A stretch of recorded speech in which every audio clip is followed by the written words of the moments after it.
2022. godinu između ostalog je obilježio i odlazak brojnih regionalnih velikana, pjevača, glumaca, sportista. Slijedi hronološki prikaz onih koji su nešto značili u ovoj regiji, a od 2022. više nisu sa nama. U prvom mjesecu 2022. preminuo je hrvatski nogometaš Stjepan Lamza, zvani Štef. Jedan je od najvećih Dinamovih igrača u istoriji, igrao je na poziciji veznog igrača, odigrao je 7 utakmica za Jugoslaviju.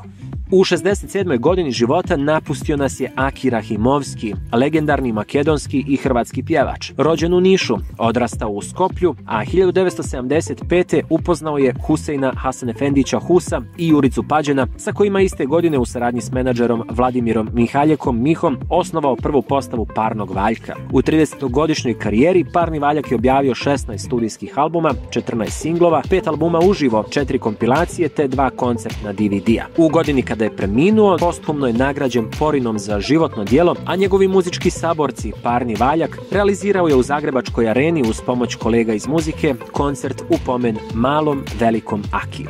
Početkom drugog mjeseca preminuo je Borivoj Dovniković, hrvatski filmski reditelj, animator, karikaturist, ilustrator i grafički dizajner. Njegov film Znatiželja na festivalu u Ansiju 2000. uvršten je među 84 najbolja animirana filma u istoriji. 1983. objavio je knjigu Škola crtanog filma, koja je prevedena na nekoliko stranih jezika, a na Praškoj filmskoj akademiji od 85. službeni je udžbenik za uvod u animaciju. Srpski pisac Milovan Vitezović preminuo je u 79. godini. Pored zbirki pjesama i aforizama, objavio je 13 romana, među kojima su 2 najpoznatija, Šešir profesora Koste Vujića i Lajanje na zvezde, kasnije postali kultni srpski filmovi. Pisao je i scenarije za TV serije, među kojima su najpoznatije Vuk Karadžić, Dimitrije Tucović i Srećni ljudi. 1. maja 2022. godine ispratili smo Ivana Ivicu Osima, legendarnog bosansko-hercegovačkog fudbalera i trenera. Fudbalsku karijeru je počeo 54. godine u Željezničaru, kojeg je kasnije kao trener 86. vodio do polufinala Kupa UEFA. Zbog izvanredne tehnike, sjajnog vođenja lopte, efektnog driblinga i dobrog šuta, dobio je nadimak Štraus sa Grbavice i brzo postao miljenik publike. Za reprezentaciju Jugoslavije postigao je 8 golova u 16 utakmica. U periodu 86-92. bio je selektor fudbalske reprezentacije Jugoslavije, sa kojom je 90. stigao do četvrtfinala. Kasnije sa velikim uspjehom vodio ekipu Šturma iz Gradca te reprezentaciju Japana. Vidoje Ristović, iako nije bio estradna ličnost, uz svoju suprugu Nikolinu Pišek, ali i veze sa mnogim poznatim damama, to je postao. Nažalost, njegov lijep život prekinula je smrt u 44. godini. Vidoje je bio istoričar umjetnosti i vlasnik brojnih umjetničkih dijela, antikviteta i slika. Frontman popularne grupe Divlji Kesten Igor Starović preminuo je sredinom maja u 56. godini. Proveo je 10 godina u bendu Divlji Kesten, gdje je bio pjevač, kompozitor i aranžer. Grupa je nastala 92. i odmah su postali miljenici publike.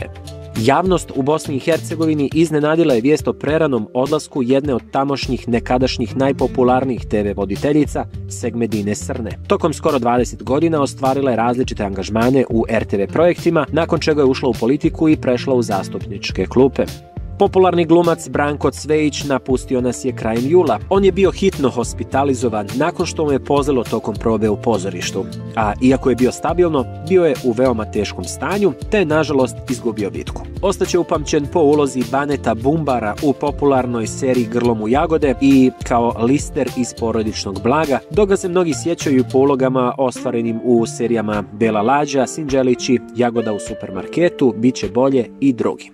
Hrvatski novinar Mislav Bago preminuo je sredinom 8. mjeseca, slovio je za jednog od najboljih novinara na ovim prostorima, čiji su prilozi i intervjui uvijek plenili pažnju gledalaca i javnosti. Pratio je sve velike političke događaje, od izbora pa do političkih afera.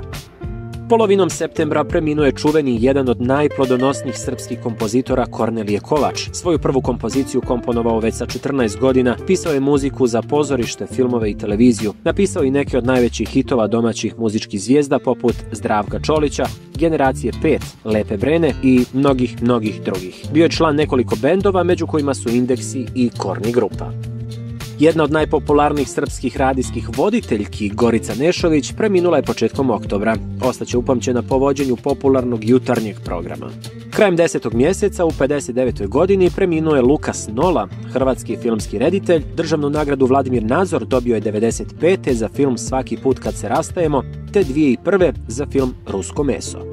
Tatjana Beljakova bila je jugoslovenska i srpska filmska i pozorišna glumica, preminula je sredinom novembra, bila je najpoznatija po ulozi Georgine u čuvenoj predstavi Radovan III Dušana Kovačevića. Još jedan glumac nas je napustio pred kraj 22. Mladen Vasari. Bio je hrvatski pozorišni, televizijski i filmski glumac. U povijesti hrvatske kinematografije bit će upamćen po glavnoj ulozi u kultnom dječjem filmu Družba Pere Kvržice. U 22. nismo samo ostali bez brojnih dobrih glumaca, već i onih koji su stvarali filmove. Jedan od njih je Puriša Đorđević, koji je tokom karijere snimio 20 dugometražnih filmova, među kojima se ističe trilogija San, Jutro i Podne. Krajem godine ostali smo i bez jednog kultnog TV lica. Aleksandar Saša Zalepugin bio je hrvatski novinar i TV voditelj, najpoznatiji kao kreator, urednik i voditelj zabavne TV emisije Nedjeljom popodne, koja je postala najpopularnija i najuticajnija TV emisija u istoriji Jugoslavije.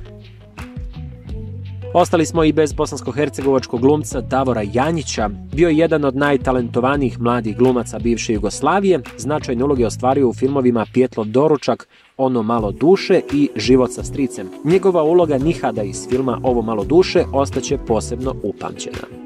Krajem godine ostali smo i bez vrhunskog fudbalera i trenera Siniše Mihajlovića, jedan je od simbola Crvene zvezde i italijanskog fudbala. Njegov gol protiv Bayerna trasirao je Zvezdin put do vrha Evrope i svijeta, a njegovi golovi iz slobodnih udaraca izluđivali su golmane. Nakon igračkih, 2006. godine je uplovio u trenerske vode. Između 1991. i 2003. odigrao je 63 utakmice za jugoslovensku reprezentaciju i reprezentaciju Srbije i Crne Gore i postigao 10 golova.